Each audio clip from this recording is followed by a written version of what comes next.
এবার আপনি আমাদেরকে কল্পনা করবেন, আমাদেরকে, আপনাদেরকে বলিনি, আলেম ওলামাদেরকে, ইসলামী দলকে, ইসলামী সংগঠনকে, মসজিদ কমিটিকে, মসজিদে মাদ্রাসায়, যে কোনো জায়গায়, আমি আপনাদের কথা বলিনি, সেকুলারদের কথা বলিনি, আলেম ওলামাদের কথা বলতেছি, মসজিদের কথা বলতেছি, মাদ্রাসার কথা বলতেছি, ইসলামী দল, ইসলামী সংগঠনের কথা বলতেছি। যান, ন্যায় পরায়ণতা দূরবীন দিয়ে খুঁজে ন্যায় পরায়ণতা পাবেন না। সালাত আছে, সিয়াম আছে, হজ আছে, যাকাত আছে, কিন্তু সবাই জালেম। ন্যায় পরায়ণতার বিপরীতটাই হচ্ছে জুলম, জালেম। হয় আমি আমার স্ত্রীর উপর জালেম, না হয় আমার স্ত্রী আমার উপর জালেম, হয় আমি আমার বোনের উপর জালেম। যতজন বোনের হক দেয়নি এরা সব অসৎ, অন্যায়পরায়ণ, এরাই বানু ইসরাইল। এই কারণে এরা গোলাম, এরা কোনোদিন স্বাধীন হতে পারবে না। গোলামির মধ্যেই জীবন যাপন পার হয়ে যাবে, কেননা ধোকাই জীবন, মিথ্যাই জীবন এদের।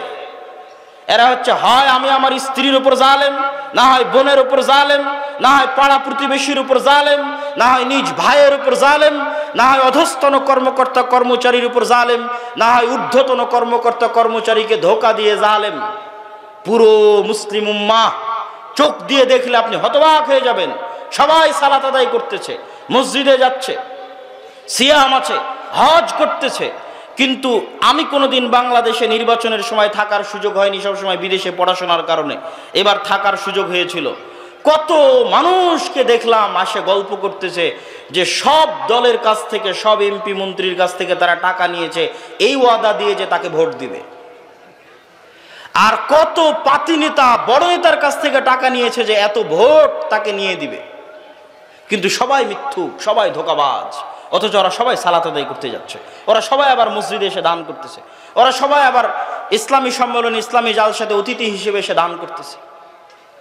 তাহলে পুরো ধোঁকাবাজির নিজাম, মিথ্যার নিজাম, শঠতা মুনাফিকের নিজাম, এর মধ্যে বসবাস করে কেমনে আপনি কল্পনা করতে পারেন যে মুসলমানেরা স্বাধীন হবে, মুসলমানেরা গোলামি থেকে মুক্তি পাবে?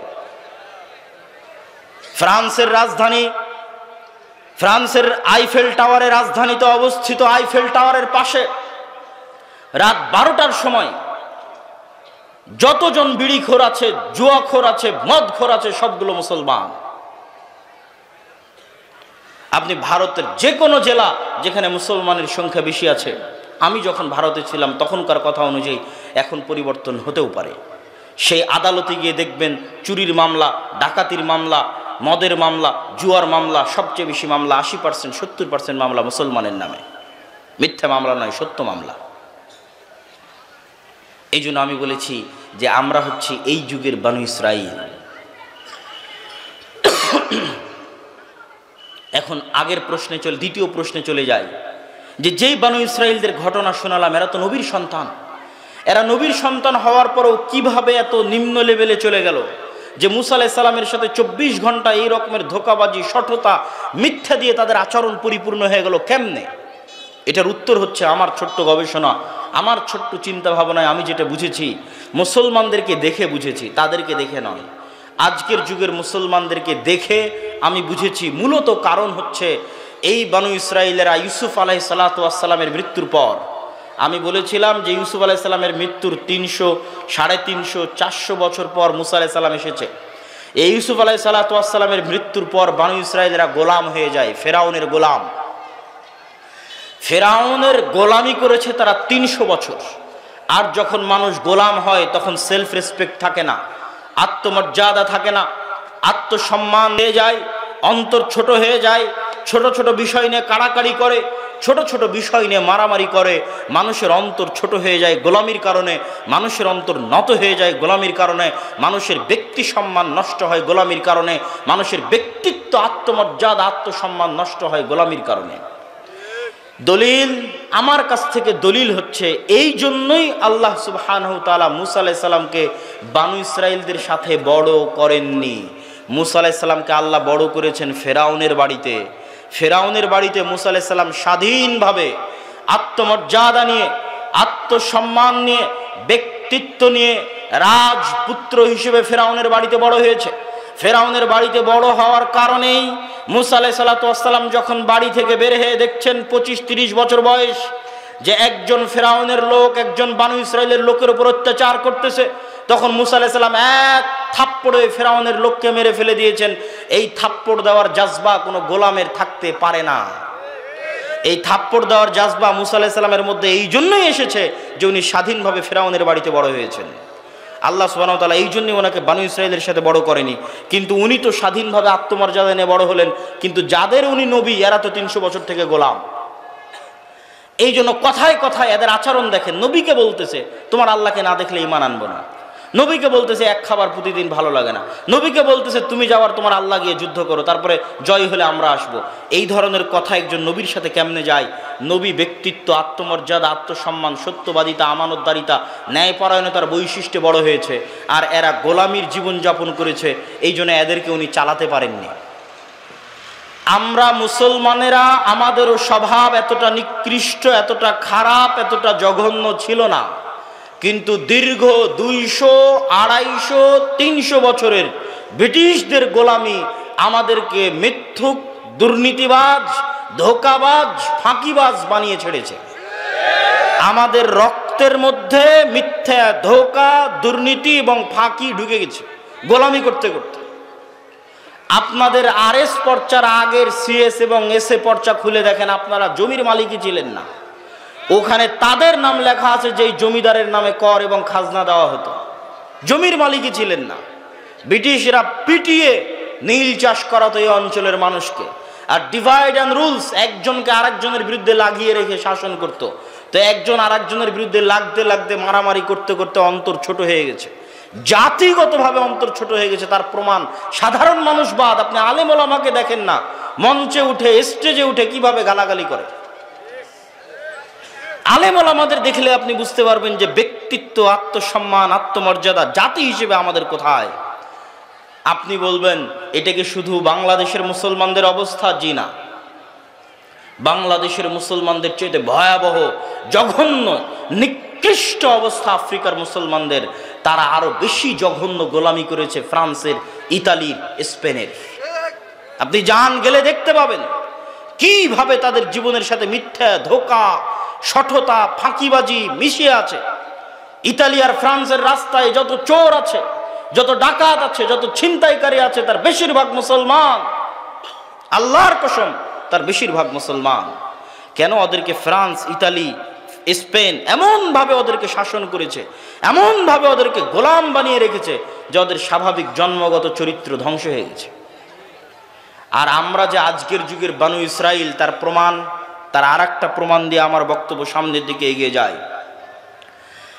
ওই যুগের বানু ইসরাইলেরা যে গোলাম ছিল তার প্রমাণ আল্লাহ কোরআনে বলছে, ইউযাব্বিহুনা আবনাকুম, তোমাদের ছেলে সন্তানদের ওদের চোখের সামনে ওদের ছেলে সন্তানদের জবাই করতে ফেরাউন। তাদের চোখের সামনে তাদের ছেলে সন্তানদের জবাই করতে ফেরাউন। আর আজকে কিসের আমার চোখের সামনে? আজকে সারা বিশ্বের চোখের সামনে মুসলমানদের জবাই করতেছে আজকের যুগের ফেরাউনেরা ফিলিস্তিনে, সারা বিশ্বের চোখের সামনে।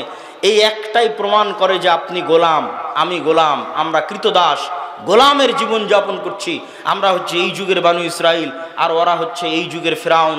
আর আমাদের স্বভাব চরিত্রের কারণে আমাদের ভাগ্য বানু ইসরাইলের ভাগ্যের সাথে মিশে গেছে, গোলামি আমাদের ভাগ্যে লেখা হয়ে গেছে। আমাদেরকে সততা, ন্যায়পরায়ণতা, আমানতদারিতায় ফিরে যেতে হবে। এই জন্য আল্লামা ইকবাল বলেছেন, সাবাক ফিরসায় আছে, কি সমস্যার মধ্যে আছে সেটা তিনি ধরতে পেরেছিলেন। সম্মানিত উপস্থিতি, মুসলমানদের এই ভয়াবহ গোলামির চিত্র, ভয়াবহ দাসত্বের চিত্র আপনি যদি দূরবীন দিয়ে দেখতে চান, তাহলে একটি দৃশ্যই আপনার জন্য যথেষ্ট যে মুসলমানেরা কিরকম গোলামি, কিরকম দাসত্বের মধ্যে নিমজ্জিত আছে। একটি চিত্র বলে আমার বক্তব্য সামনের দিকে এগিয়ে নিয়ে যাই। সারা বিশ্ব থেকে, শুধু বাংলাদেশ নয়, Bangladesh, Pakistan, Malaysia, Syria, Libya, Yemen, মিশর, আফ্রিকা, সারা বিশ্ব থেকে মুসলমানেরা অবৈধ উপায়ে ইউরোপ এবং আমেরিকা যাওয়ার জন্য, ইউরোপের কান্ট্রিগুলোতে যাওয়ার জন্য লিবিয়ার নদী বন্দর, সমুদ্র বন্দরে জমা হয়। এরা রোহিঙ্গাদের মতো করে বাতাস দিয়ে ফুলানো নৌকায় চড়ে, যেই নৌকাতে 300-400 জন আরোহী উঠে, এই 300-400 জন আরোহী নিয়ে এই নৌকা হয় ডুবে যাবে, আর না হয় ইউরোপ তাদেরকে ভিক্ষা দিবে শরণার্থী হিসেবে, যে আসো আমার দেশে থাকো, গোলামি করো, শরণার্থী হিসেবে ভিক্ষা দিবে। এরা আবার ওই দেশে গিয়ে কি করবে? আপনি ইউরোপে যতজন মুসলমান আছে, আমেরিকায় যতজন মুসলমান আছে, তাদের আমি ছোট করছি না, কখনোই না, কিন্তু মুসলমানদের সামাজিক অবস্থান দেখাচ্ছি। তাদের জিজ্ঞেস করবেন যে ইউরোপ আমেরিকায় মুসলমানেরা কি করে, মুসলমানেরা কয়জন ডাক্তার, কয়জন বিশ্ববিদ্যালয়ের প্রফেসর, কয়জন বিজ্ঞান ইনস্টিটিউটের মালিক, কয়জন ব্যবসায়িক কোম্পানির মালিক? না বেশিরভাগ মুসলমান ট্যাক্সি ড্রাইভার, বেশিরভাগ মুসলমান রেস্টুরেন্টের ওয়েটার, না বেশিরভাগ মুসলমান কেয়ার হোমের জব করে, না বেশিরভাগ মুসলমান সুপার শপের দোকানদারি করে? খোঁজ নিয়ে দেখবেন। আর একটা ইহুদি পল্লীতে খোঁজ নিয়ে দেখবেন, ওই ইহুদি পল্লীতে যদি 300 জন বসবাস করে, তাহলে ওই ইহুদি পল্লীর 300 জনের 300 জন ইহুদি, 300 জনই হয় ডাক্তার, না হয় মেডিকেলের প্রফেসর, না হয় কোম্পানির মালিক, না হয় ব্যাংকের মালিক, আর মুসলমানেরা হচ্ছে সমাজের তৃতীয় শ্রেণীর নাগরিক। এই জন্য আমি বলেছি, ভারতের মুসলমানদের সাথে ইউরোপ আমেরিকার মুসলমানদের কোনো পার্থক্য নাই, এতটুকু যে ভারতের মুসলমানেরা নাগরিক অধিকার পায় না, মানবিক অধিকার পায় না। ইউরোপ আমেরিকার মুসলমানেরা নাগরিক আর মানবিক অধিকার পায়, ন্যূনতম হলেও পায়। কিন্তু পার্থক্য কি? ভারতের মুসলমানেরাও যেমন আপনি খুঁজে দেখবেন, না ডাক্তার, না ইঞ্জিনিয়ার, না মেডিকেলের প্রফেসর, সব হচ্ছে দুবাই, দিল্লি, কেরালা, মুম্বাই, এগুলোতে গিয়ে মিস্ত্রিগিরি করে, যোগালিগিরি করে, লেবারিগিরি করে। ওই একই লেভেলে মুসলমানরা ইউরোপ এবং আমেরিকায় কাজ করে। এটা হচ্ছে মুসলমানদের গোলামির চিহ্ন। মুসলমানদের শিক্ষাগত অধপতন, শিক্ষাগত অযোগ্যতা এবং চারিত্রিক অধপতন তাদের ভাগ্যে গোলামি লিখে দিয়েছে। তাদের ভাগ্যে গোলামি নিয়ে এসেছে শিক্ষাগত অধপতন এবং চারিত্রিক অধপতন। মুসলিম বিশ্বের যারা বড় বড় ধনী দেশ আছে, তারা তাদের যে কয় টাকা ইনকাম হয়, সে কয় টাকা পর্যটন আর বিনোদনের জন্য ব্যয় করে। আর আমাদের মতো যেগুলো তৃতীয় বিশ্বের মুসলিম দেশ আছে, এরা টাকা দিয়ে রাস্তাঘাট, ব্রিজ, কালভার্ট তৈরি করে, শিক্ষার পিছনে বিনিয়োগ নাই। অর্থনৈতিক উন্নয়নের পিছনে, ব্যবসায়িক প্রতিষ্ঠানের পিছনে, নতুন ব্যবসায়িক খাতের পিছনে, স্বাস্থ্য সেবার পিছনে বিনিয়োগ কম। আর যারা মসজিদের কমিটি আছে, তারাও যদি 10 টাকা 500 টাকা, আজকের মসজিদ কমিটি উন্নয়নের জন্য সম্মেলন করেছে, তারাও টাকা নিয়ে গিয়ে মসজিদে এসি লাগাবে, টাইলস লাগাবে, মসজিদে ছাদ দিবে, সব কিছু করবে, কিন্তু মসজিদে শিক্ষার ব্যবস্থা করবে না। তাহলে সারা বিশ্বের মুসলমানদের কাছে শিক্ষা 2 নাম্বার, আর ইউরোপ আর আমেরিকার কাছে শিক্ষা 1 নাম্বার। বাংলাদেশে ব্রাক কয়টা এরকম জালসা আয়োজন করেছে? খ্রিস্টান মিশনারি কয়টা এরকম জালসা আয়োজন করেছে? ব্রাক কি করে? 25 থেকে 30 হাজার স্কুল চালায়। খ্রিস্টান মিশনারি কি করে? সবচেয়ে দামি এবং শ্রেষ্ঠ স্কুল পরিচালনা করে। আর আমরা হুজুগে বাঙালি, আমরা মনে করি এরকম একটা জালসা সম্মেলন করব, এতেই দিনের অনেক উপকার হবে।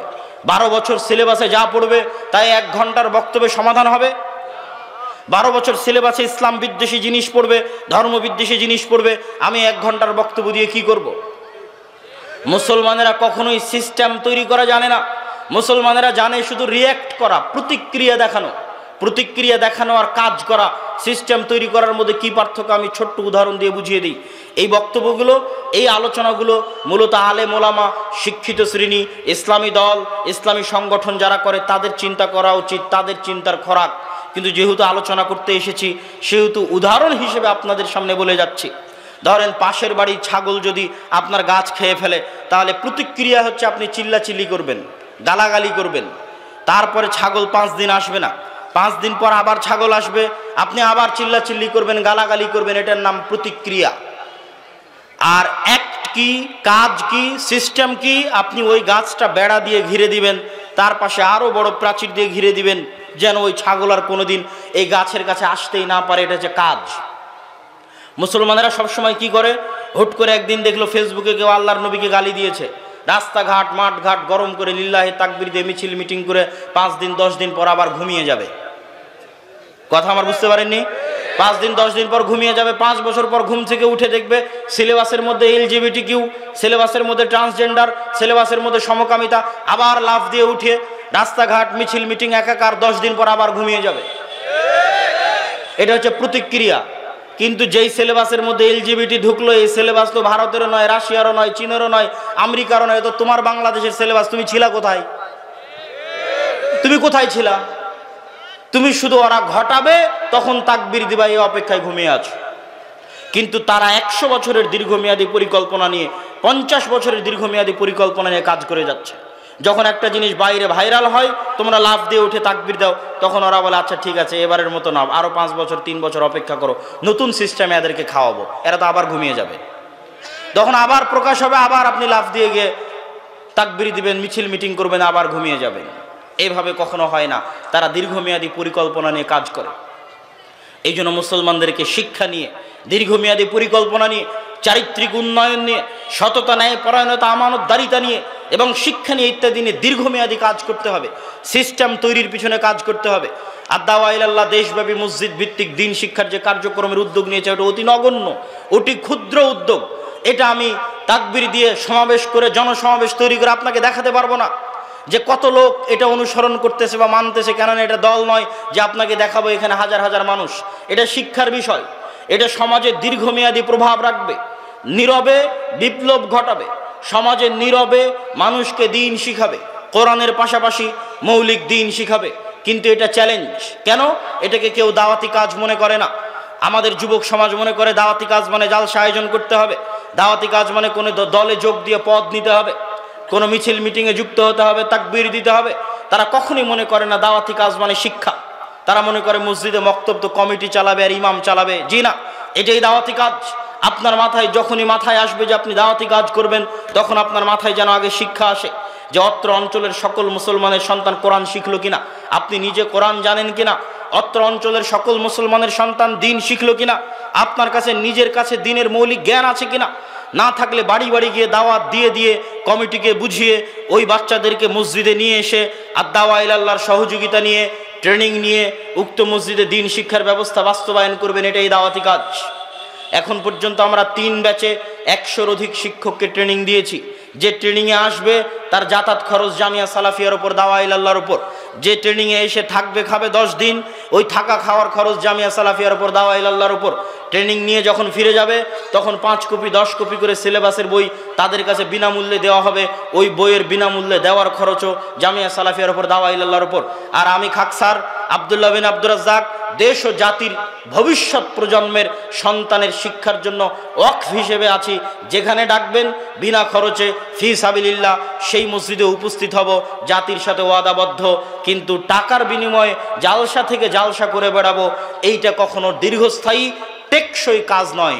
এটা হচ্ছে হুজুগে বাঙালি মেলার মতো।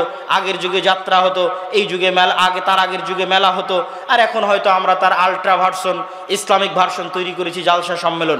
তার মানে জালসা সম্মেলনে যে দিনের কাজ হয় না তা বলি না।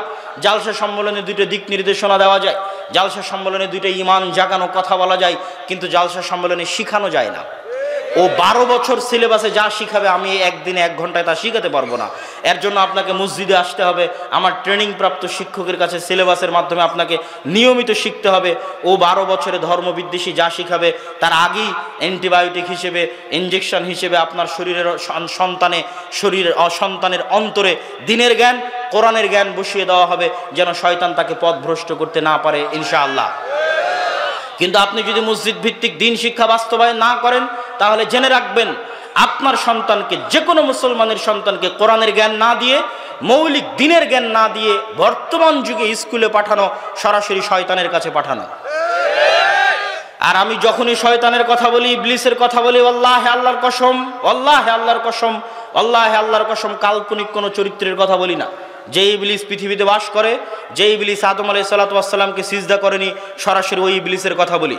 আমি বক্তব্যে বলেছি শরীফ এবং শরীফার গল্প, ট্রান্সজেন্ডারের গল্প ইবলিস স্বয়ং নিজে লিখেছে।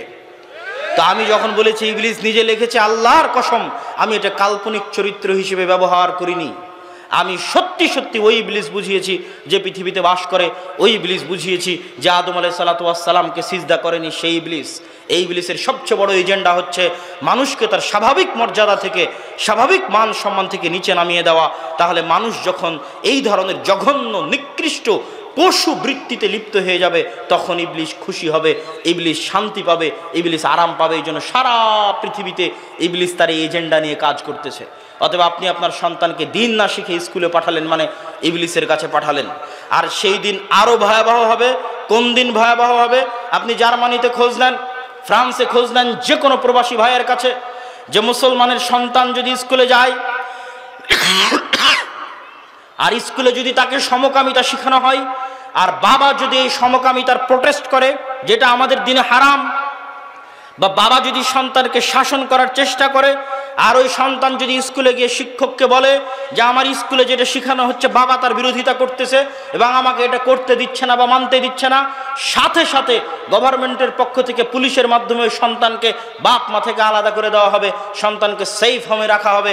মাসে একদিন, বছরে একদিন সন্তানকে আপনি দেখতে পাবেন, সন্তানকে আপনি শিক্ষা দিতে পারবেন না।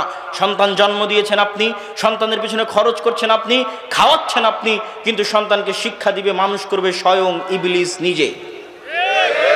সেই ভয়াবহ দিন এখনো আসেনি। ওই ভয়াবহ দিন আসার আগে এখনো যতদিন আপনাদের মসজিদগুলো আছে, এই মসজিদগুলোতে দিন শিক্ষার ব্যবস্থাকে শক্তিশালী করেন। মসজিদের চাইতে শক্তিশালী হতে হবে দিন শিক্ষার ব্যবস্থা। এমনও বহু মসজিদ গেছি আমাদের 157-58 মসজিদের সফরের মধ্যে, যেই মসজিদগুলোতে এসি আছে, টাইলস আছে, সব কিছু আছে, কিন্তু দিন শিক্ষা, কোরআন শিক্ষার ব্যবস্থা নাই। আবার জিজ্ঞেস করলে কমিটি বলে যে অর্থনৈতিক সমস্যা।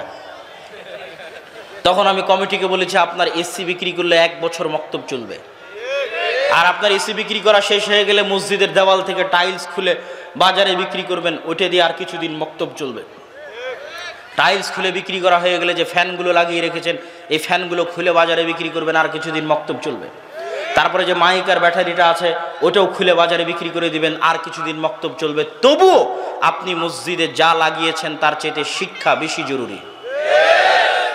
বিশ্বাস না হলে খ্রিস্টানদেরকে দেখেন, ইউরোপিয়ান এবং আমেরিকানদেরকে দেখেন, তারা আপনার মসজিদের দায়িত্ব নিলে 10 টাকা থাকলে 5 টাকা আগে শিক্ষায় ব্যয় করবে। এরা শিক্ষা জিনিসটা জানে, সিলেবাসের মূল্য জানে। এই জন্যই তো আপনার সিলেবাস পরিবর্তনের জন্য এত চেষ্টা তারা করতেছে। কেন করতেছে? যদি সিলেবাসের কোনো গুরুত্ব না থাকতো, শিক্ষার কোনো গুরুত্ব না থাকতো, তাহলে আপনার সিলেবাস পরিপূর্ণ ইসলামিক হতো।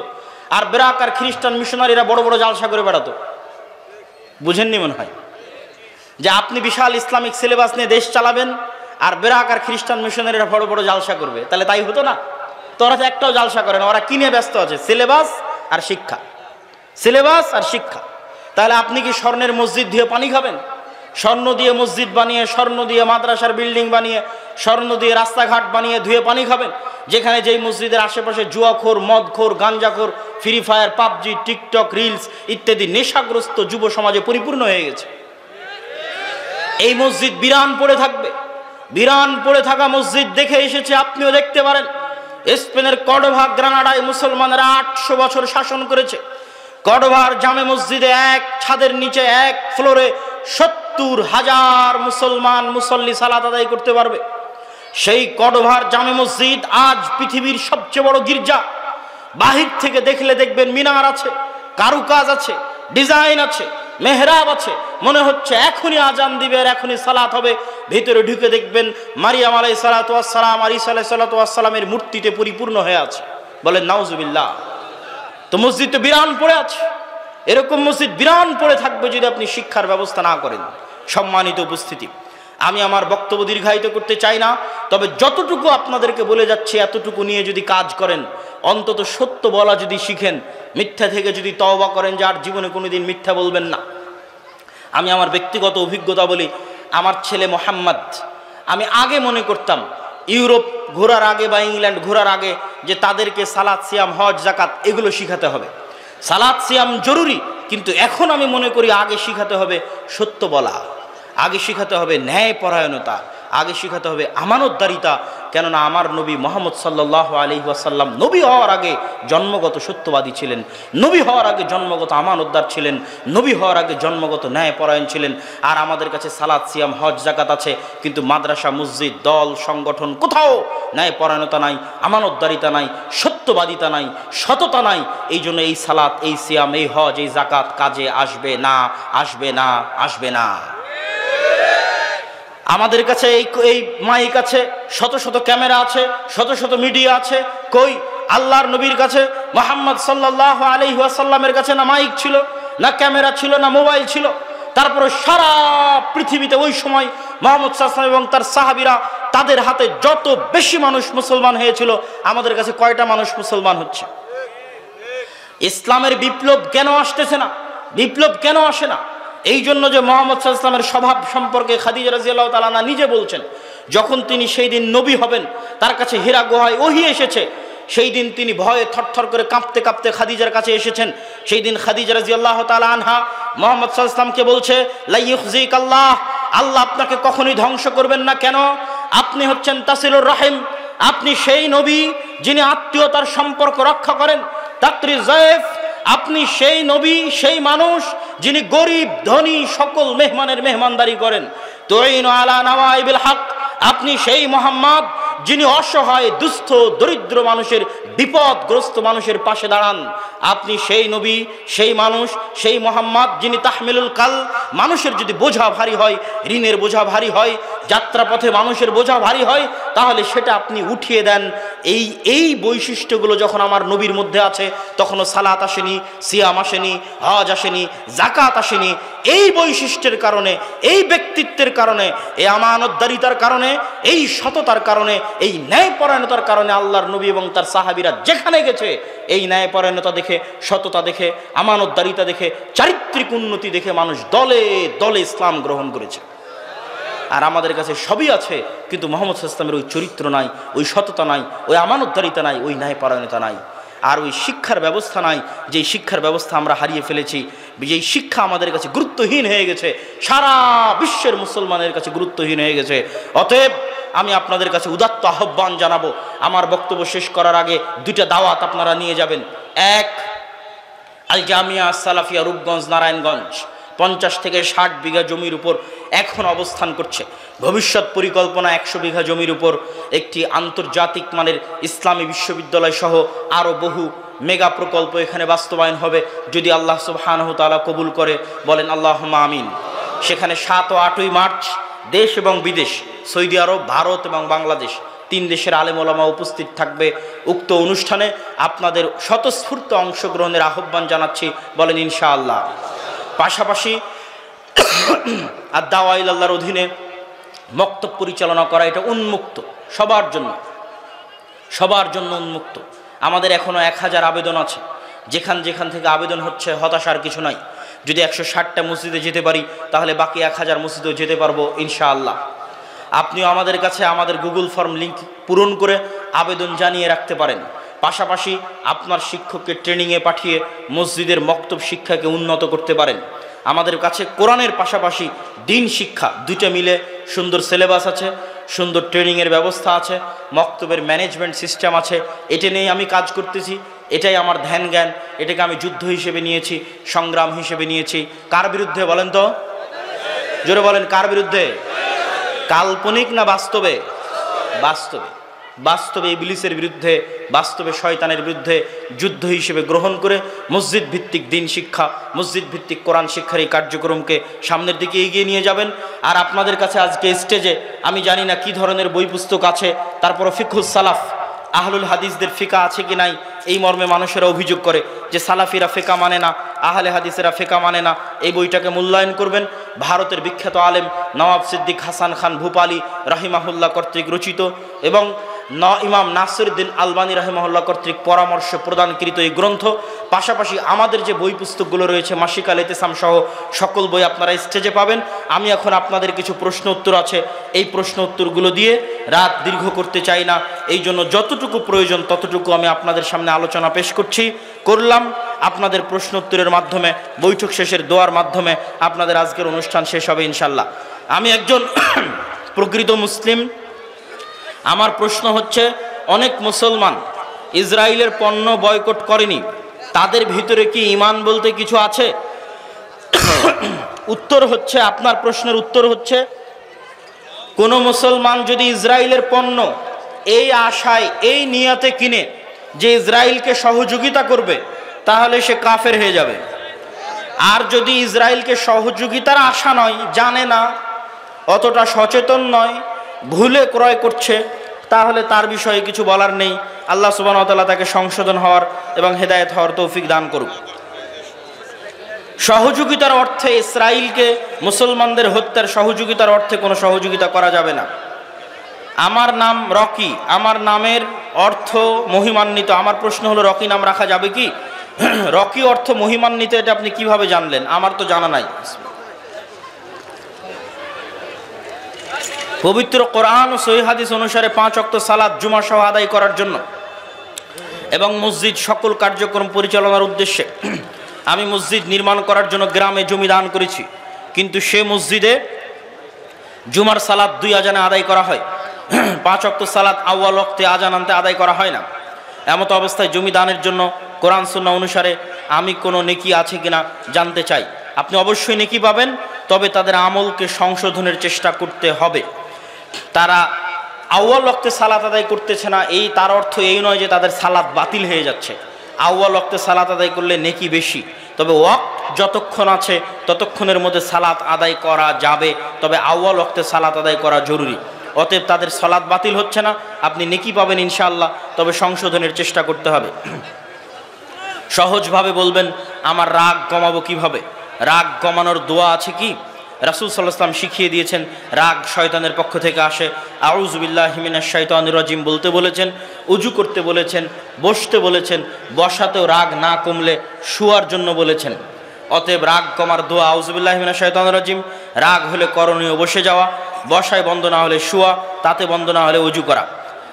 জনাব, তাগুত বর্জন করা ফরজ, তাহলে তাগুত কিভাবে বর্জন করব? তাগুত হচ্ছে শিরক, আল্লাহর বিরুদ্ধে শিরকি হচ্ছে প্রকৃত তাগুত।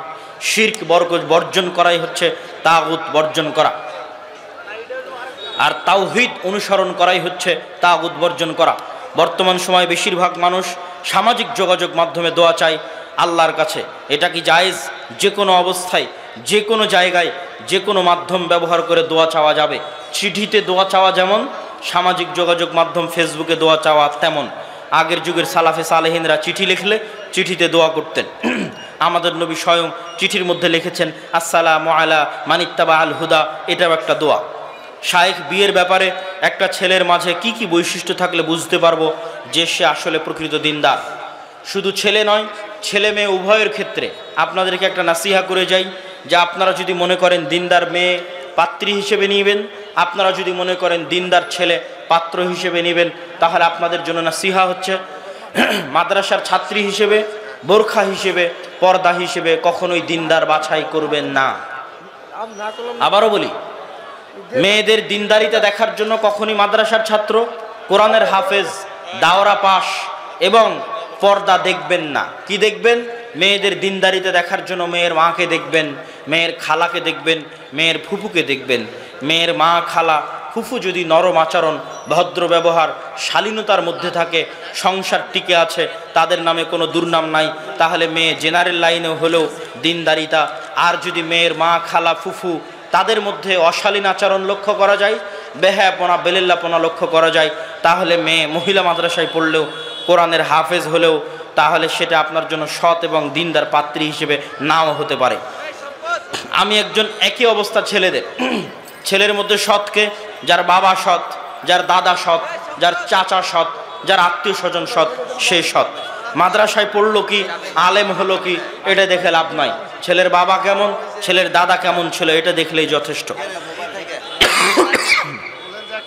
আমি একজন ব্যবসায়ী, আমার প্রশ্ন হলো, আমি অনেক সময় মাছ ধরেন 800 টাকা কিনি, এখান থেকে ভালো মন্দ বিবেচনা করে একটি 950, অন্যটি 800 বা 750 বিক্রি করতেছি। এটি কতটুকু ইসলামের সাথে যাচ্ছে? আপনি যতক্ষণ মিথ্যা না বলতেছেন ততক্ষণ ব্যবসায় লাভ করা হালাল, জায়েজ, যতক্ষণ মিথ্যা না বলতেছেন। লাভের মার্জিন কেমন হবে? লাভের মার্জিন আল্লাহর নবীর আদেশ অনুযায়ী, সাহাবীদের বৈশিষ্ট্য অনুযায়ী, কম লাভ বেশি বিক্রি, দ্রুত এবং দীর্ঘমেয়াদে ধনী হওয়ার উপায়। কম লাভ বেশি বিক্রি। একজন একটা বিক্রি করে 500 টাকা ইনকাম করবে, আপনি 500টা বিক্রি করবেন 1 টাকা করে লাভ নিয়ে, আপনিও 500 টাকা ইনকাম করবেন, আপনি বড় ধনী হবেন ইনশাল্লাহ, একদিন অনেক বড় ধনী হবেন। আর যদি একটা মালই বিক্রি করে 500 টাকা ইনকাম করতে চান, ধনী হতে পারবেন না। প্রিয় শায়েখ, আমার কোনো আত্মীয় যদি সুদ খায়, তাহলে কি তার বাসায় দাওয়াত খাওয়া যাবে? যদি তার পরিপূর্ণ ইনকামই হারাম সুদের উপর হয়, তাহলে তার বাসা দাওয়াত থেকে বিরত থাকতে হবে। আর যদি কোনো প্রশ্ন না থাকে, আমরা বৈঠক শেষের দোয়া পড়তে পারি নাকি? মেহেদি ভাই, বৈঠক শেষের দোয়া পড়ি, বৈঠক শেষের দোয়া পড়ে নি? জি বলেন, সুবহানাকা আল্লাহুম্মা ওয়া বিহামদিকা আশহাদু আল্লা ইলাহা